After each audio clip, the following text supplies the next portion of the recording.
Good morning, everybody, and welcome back to the Reef. So today we got some coral from Worldwide Corals.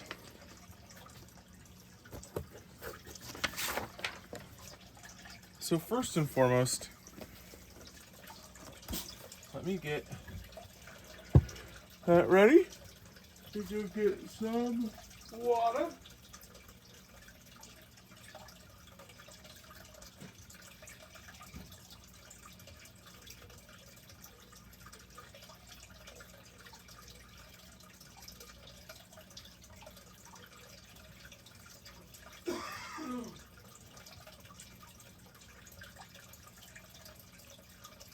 That hurt.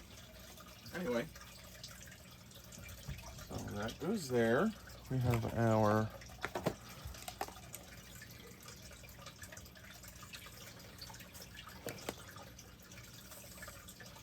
acclimator.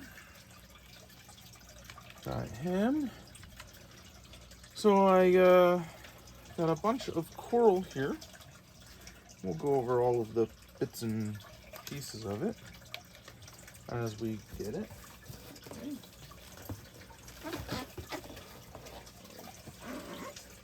Is that right?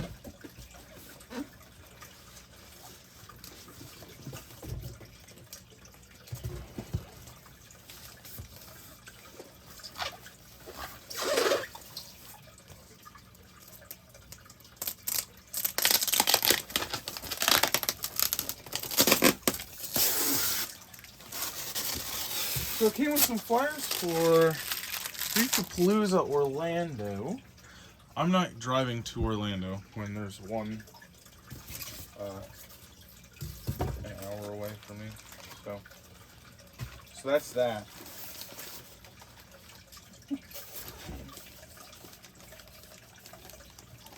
All right. Oh, okay. Let me finish moving some of the stuff out of the way so we've got some working space here. Okay.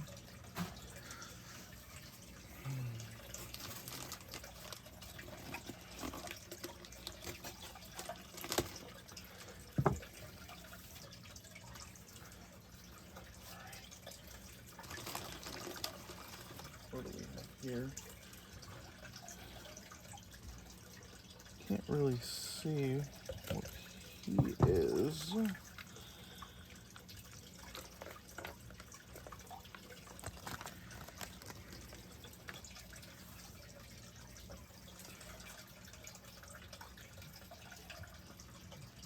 Looks really, again, you can't see anything right yet, but so we'll just get these all opened up here. Oh, that one's really nice. I don't know if you can see him.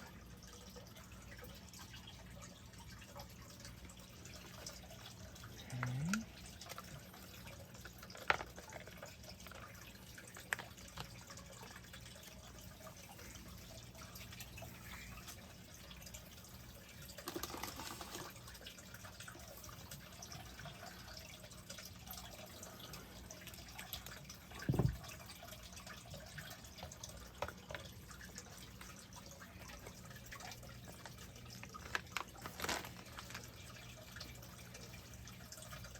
So I got a total of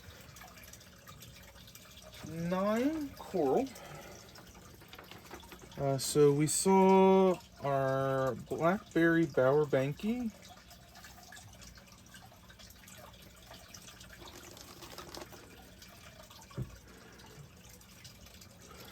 but let me just get this. Oh, rip. I'll put in here, and then I will go over what we're going to do for them.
All right. So what we're doing now is we're just acclimating. So this will take about 10 minutes. We're just getting basically their water and our water pretty close together.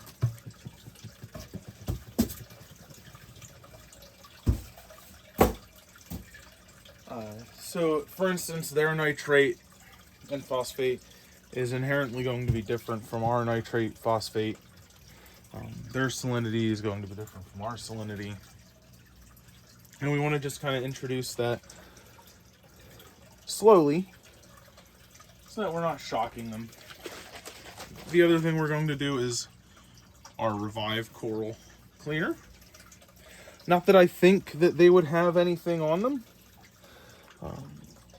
but their paperwork from them actually does tell you to quarantine them.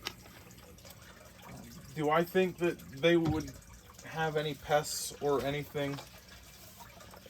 I don't think so, because they are aquaculture. So, I mean, it's all about, you know, an educated amount of risk, right?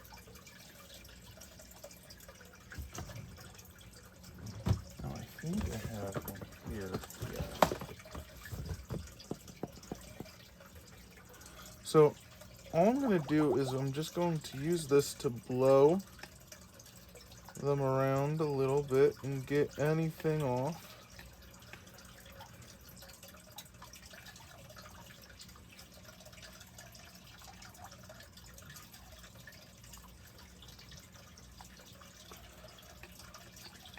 Revive is basically just pine oil, which is why I use it, because it's not tough, it's not difficult. Another thing that you can use that I see a lot is Bear. If you can find it anymore, I did see for a little while that they were changing the formulation and whatnot of it, so that it would meet more countries' guidelines of what they can have in it and whatnot.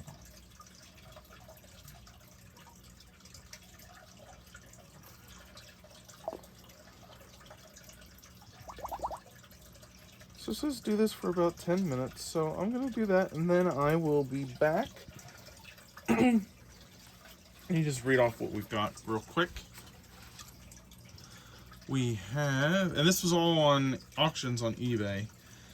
So some of them I paid a little bit more than probably what I should have. I've got a Blackberry Bower Banky, a Red Montipora,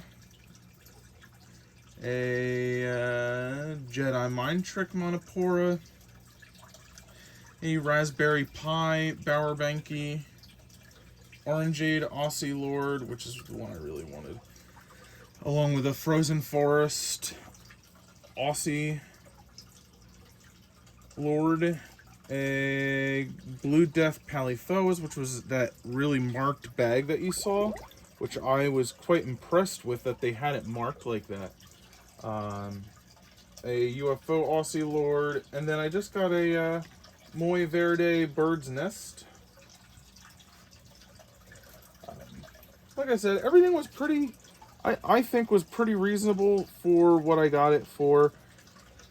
I will file all of these so that we know what we have, right? And so I'll be back in 10 minutes after I'm done with these. All right, so it's actually been 15 minutes. So we're gonna get these guys into their home. Well, not their permanent home. They'll be. So first, I put everything into a kind of. I got this new frag rack actually from both Reef Supply. Because I knew that these coral were coming, so I knew I was going to need somewhere to put them. So I like to kind of, you want to acclimate them to your tank as well. And that can take, a couple days, a week, because they need to adjust to your tank's flow, your tank's light, everything. Okay.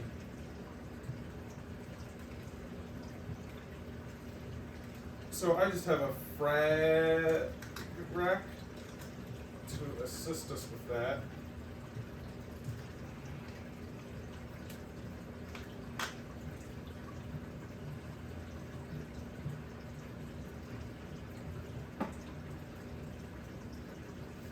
What I used to do was I literally just push the stuff into the sand on the bottom, and that's where they sat until they were ready to go into the tank, like into their final resting spot. And that, wasn't the greatest of ideas. I mean, it's not the worst idea if you have no other options. They also make frag racks that sit on the sand, so that's an option as well. I'm going to put this power tool over here. And I'm going to try and give them plenty of space so that they're not right on top of one another. There's our red Monty.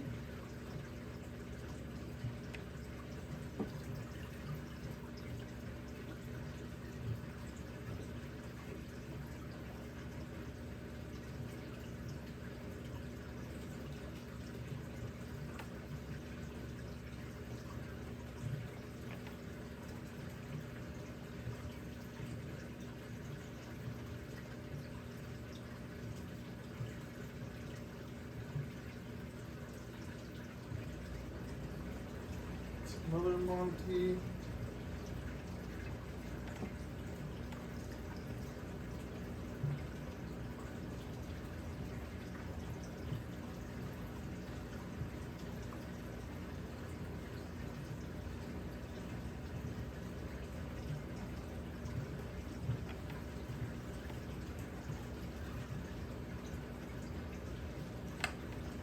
We do have a little hitchhiker in here. I will show you that in a second once I get everything out.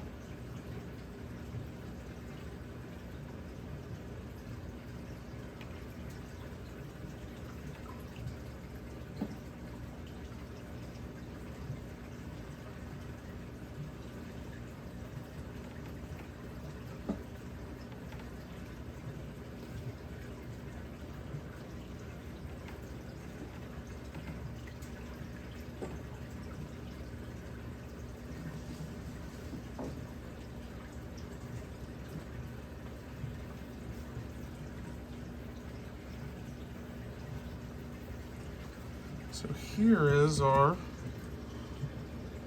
leftover water, and there's our little hitchhiker scooting around in there. No idea what he is, but case in point, why you just at least dip everything, which is what I do.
So was that a pest? I don't know.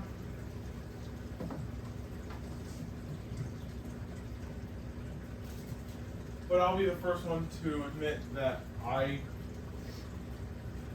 probably can't identify most extra critters that would be in the tank. So if I don't put it in, I don't know what it is, so it's not going in. Right?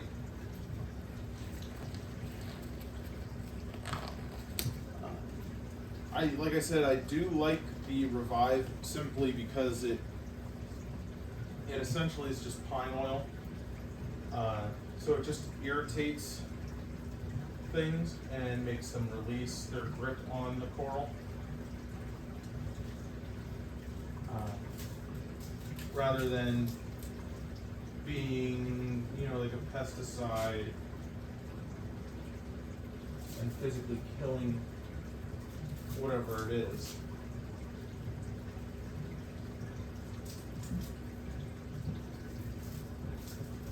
So,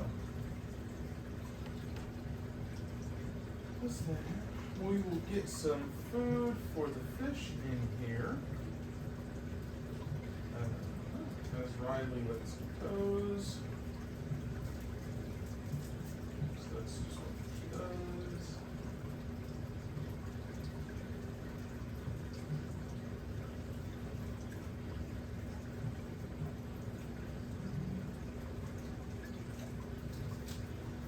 This isn't the first time I've bought stuff from Worldwide Corals on eBay.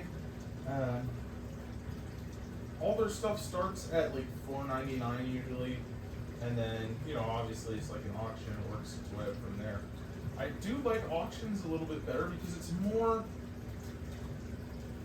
if you look at people posting, like, they'll ask like, how much is this worth, how much is that worth, and things are worth what you're willing to pay for them.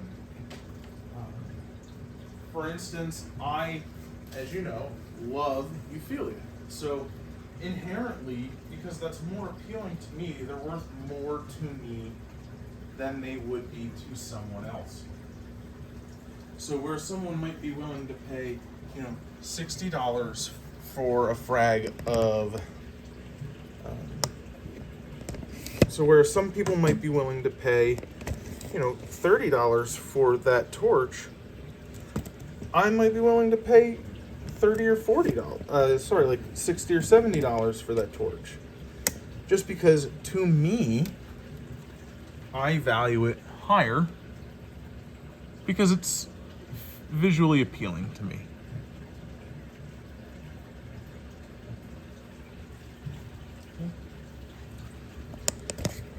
Let me see if I can give you guys some close-ups of some of the coral.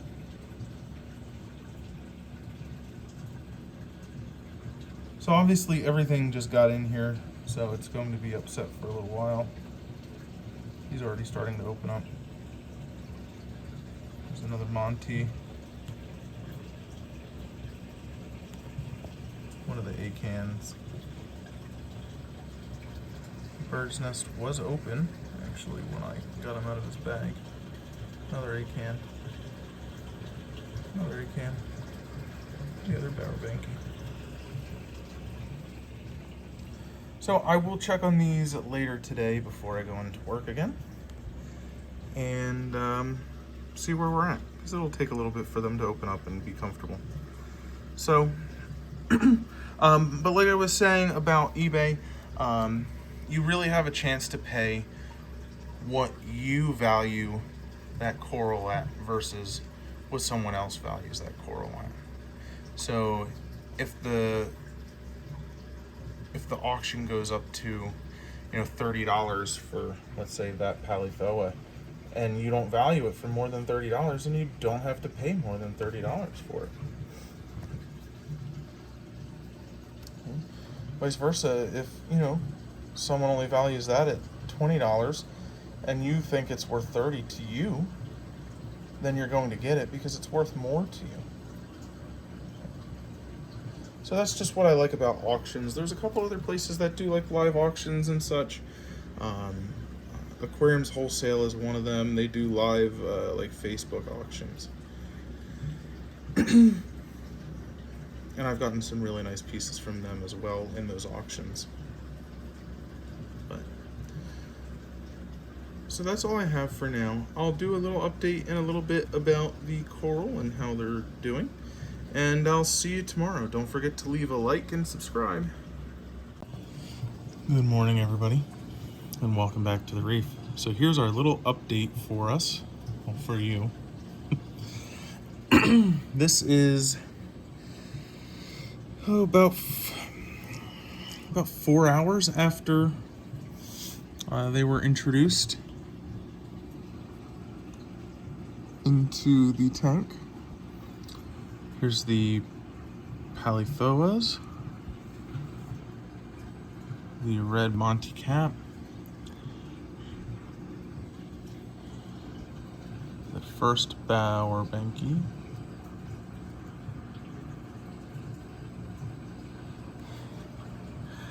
the other Monty cap. Look at that. Look at that polyp opening already. Goodness gracious. One of the acans. Now that kind of like slime that you'll see on some of them is completely normal. It's a stress release. It's our bird's nest, which I love bird's nest. I miss that coral. Other one, another acan. last acan. The other Blastomysa, or Bowerbanki, sorry. If you look here, even healing on the side. Okay. So, that's the haul. Put a link below in the description. But look at all these new little baby polyps on the Paleothoa. I love this color of him so much. I'm gonna let him heal up for a little bit, start to, propagate, and then I might frag him myself, honestly, because I love that color so much, that blue. And I love him. That's probably my favorite piece so far. And then once we get to more blue in the morning, I'll come down in the morning and get better pictures of and video of these acans. So one of them is an orangeade. I believe it's this one. And that'll have a lot more like orange in it. So there's our mystery coral that I got for free forever ago. I have no idea what it is. But it's our torch. So that's all I've got for today. Also here are our Paleothoas. That one fell off. It's all the way over here. That was just me not being well versed in attaching him. So that's all I have for today. There's my little update. Enjoy, and I'll see you tomorrow. Say bye, guys.